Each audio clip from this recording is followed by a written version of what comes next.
Today we're looking at the question of, can you fall in love again? My name is Lee Balcom, and I'm the Internet's leading marriage expert, and I'm using this series to answer lots of questions that I hear from readers and listeners all the time, and this is today's topic: can you fall in love again? First of all, let's define love. Now, I'm going to pull back on some philosophy, but don't worry, it's very simple. We just need to look at what are the definitions of love, and I'm going to pull from the Greek idea, because the Greeks had about 5 different definitions of love, or different kinds of love. Today I'm going to pull out just 3 of those. The first one is philia love, which is love between friends, family, etc. It's about loyalty. It's that strong sense of connection we have with somebody that's in our family or someone that's a beloved person, of how we want to be loyal to them and take care of them. That's philia love. It's also been known as brotherly love and sibling kind of love, but it goes beyond that. It's more about loyalty and family loyalty. Now, eros is erotic love. It's passion. It's that connection where we feel like we are in love with someone, or has some level of passion for that person. And then there's agape love, which is unconditional love. It's acceptance of that person no matter who they are and what they do. Now, marriage contains elements of these 3 pieces of love, these 3 types of love, and that's why I've pulled them out, more so than the other 2 types of love. Now, so when we say love is missing, generally speaking, we're talking about the feeling of passion, of eros, that we just feel kind of flat with the other person. And I say that because most people still report that they care for the other person. I hear that over and over. The person says, well, I'm not in love with you, but I do care for you. I do care about you. That's philia love. And so that is often present. Now, understand that agape, because lots of people wonder about that unconditional love.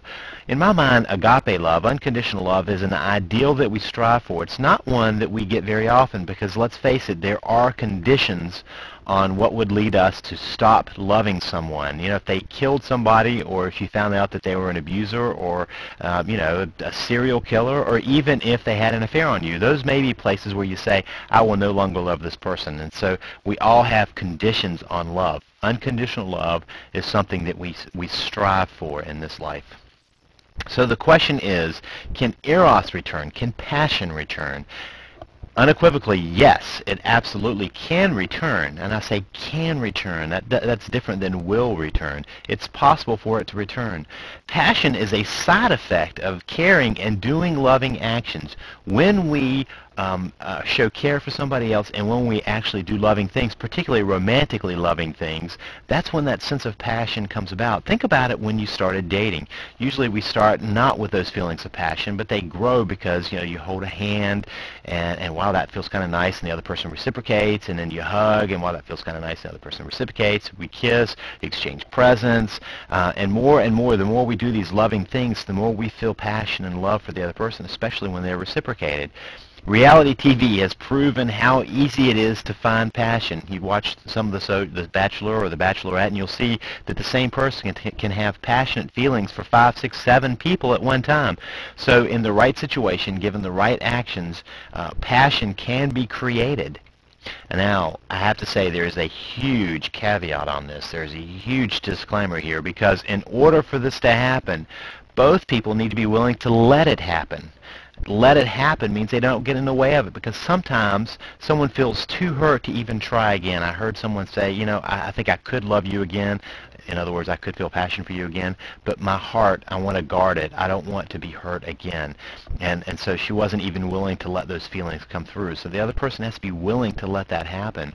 And sometimes people just refuse for other reasons. They may have an interest somewhere else, or they may have decided to close the book on that chapter of their life. There are lots of reasons. So while, excuse me, while it can happen, that doesn't mean it will happen. Now, if you want to know more about how to save your marriage, particularly how these feelings fit into that, and some of why I think they go away, I want you to go now to www.savethemarriage.com. When you're there, you're going to see that you can get a free e-course. I hope you'll sign up for it. It comes by email. You can look at it yourself. There's no obligation to it. But you can also find lots of other information. I have ebooks, and I have several recordings and special reports that you can gain access to if you just go to www.savethemarriage.com.